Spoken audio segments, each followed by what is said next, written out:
اعوذ باللہ من الشیطان الرجیم، بسم اللہ الرحمن الرحیم، اللہم صلی علی سیدنا محمد وعلی آل سیدنا محمد وبارک وسلم۔ اچھا جی، قرآن مجید میں آسمان کا ذکر کافی دفعہ آیا کہ آسمان اللہ تبارک و تعالیٰ نے آسمان پیدا کیے، پہلے زمین بنائی پھر آسمان بنائی۔ آسمان کی بلندی کیا ہے اور آسمان کتنی دور سے شروع ہوتا ہے کہ اس کا فاصلہ کیا ہے؟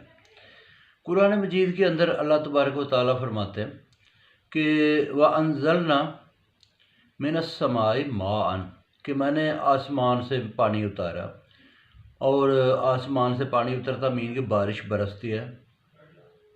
اور بات یہ ہے کہ ہم نے دیکھا ہے کہ جب آپ سفر کرتے ہیں ہوائی جہاز کا، تو یہ 10,000 فٹ سے جب یہ اوپر جاتا ہے جہاز، ٹھیک ہے جی، تو بات یہ ہے کہ یہ بادلوں سے یہ جو آندھیاں، ہواؤں کا تیز چلنا، بادل، اور ان بادلوں سے یہ فلائٹ اوپر چلی جاتی ہے۔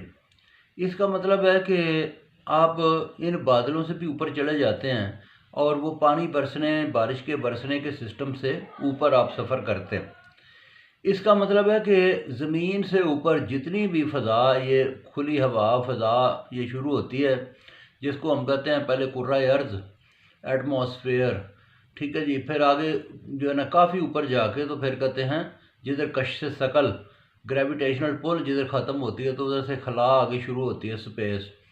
تو یہ تمام کھلی جگہ کو آسمان ہی کہا جائے گا، کیونکہ اللہ تعالیٰ فرماتے ہیں کہ میں نے آسمان کو تمہارے لیے چھت بنایا۔ تو کون سی چھت ایسی ہوتی ہے جس سے بارش برستی ہے، پانی اندر آ سکتا ہے؟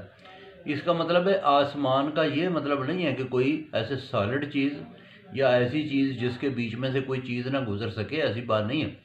تو یہ اس کھلی جو ہے نا فضا کو بھی اللہ تعالیٰ نے آسمان ہی کہا۔ تو یہ ہے کہ اللہ تعالیٰ سمجھنے کی توفیق عطا فرمائے۔ تو باقی جو بارش کے برسنے کا ایک تو ہے آسمان سے پانی اتارا، نازل کیا۔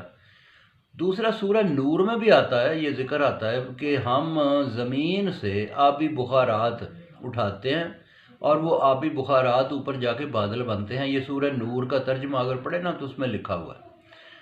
تو یہ آسمان کے متعلق یہ چیزیں ہیں۔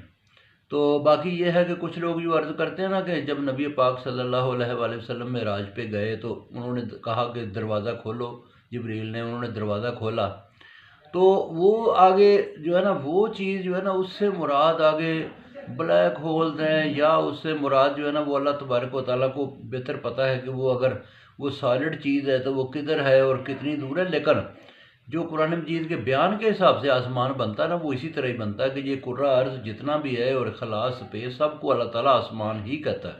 اللہ تعالیٰ سمجھنے کی توفیق عطا فرمائے۔ جزاک اللہ۔